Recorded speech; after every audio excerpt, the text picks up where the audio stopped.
Perkenalkan, saya Mandela Fitriana Yuliastri. Saya Fialta Gansari. Saya Muhammad Rizky Herianto. Saya Muhammad Rehan Elisha Putra. Saya Lukmanul Hakim. Saya Idul Fikri.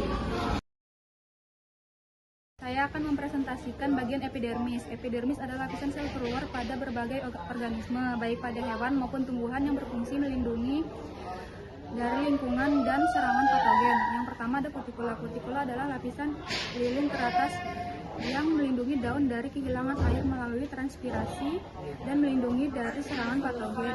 Yang kedua adalah lapisan sel epidermis. Atas adalah lapisan sel terluar pada bagian atas daun yang berfungsi melindungi jaringan di bawahnya dan memungkinkan cahaya matahari menembus masuk ke sel mesofil untuk fotosintesis. Yang ketiga ada sel-sel mesofil palisade, adalah sel-sel yang tersusun rapat dan kaya akan kloroplast yang berfungsi untuk fotosintesis, yang berfungsi sebagai tempat utama fotosintesis.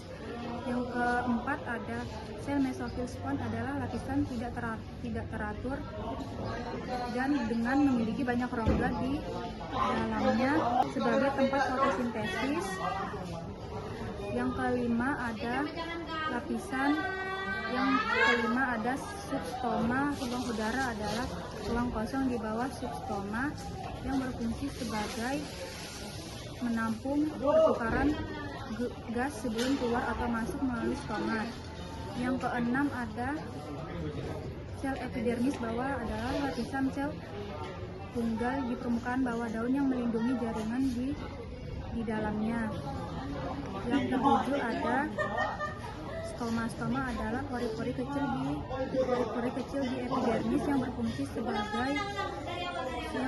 sebagai pelindung jaringan, yang berfungsi melindungi jaringan di dalamnya dan sebagai mengatur, membuka dan menutupnya gas CO2 masuk dan keluar. Yang terakhir ada sel penjaga. Sel penjaga adalah lapisan sel yang berbentuk ginjal yang berfungsi untuk mengatur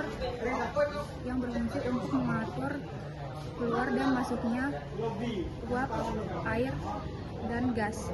Sekian dari saya. Saya Violeta Gasari. Saya akan mempresentasikan tentang pertumbuhan sekunder.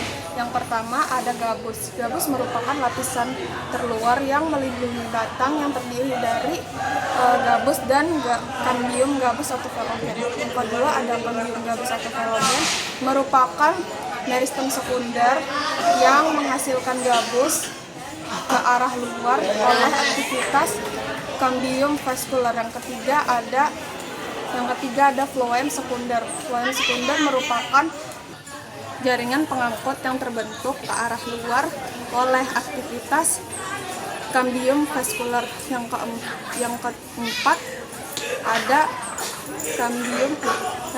kambium vaskular. Kambium vaskular merupakan meristem sekunder yang menghasilkan xilem sekunder ke arah luar dan floem sekunder ke arah dalam.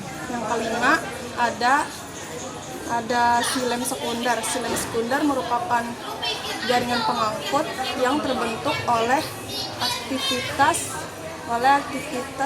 yang terbentuk ke arah luar oleh aktivitas kambium vaskular. Yang keenam ada floem. Floem merupakan jaringan sel pengangkut makanan dan xilem adalah jaringan sel pengangkut mineral. Saya akan mempresentasikan penjelasan dan fungsinya stomata. Stomata adalah lubang kecil di permukaan daun yang dikelilingi sel penjaga. Fungsinya stomata adalah tempat keluar masuknya gas CO2 dan O2.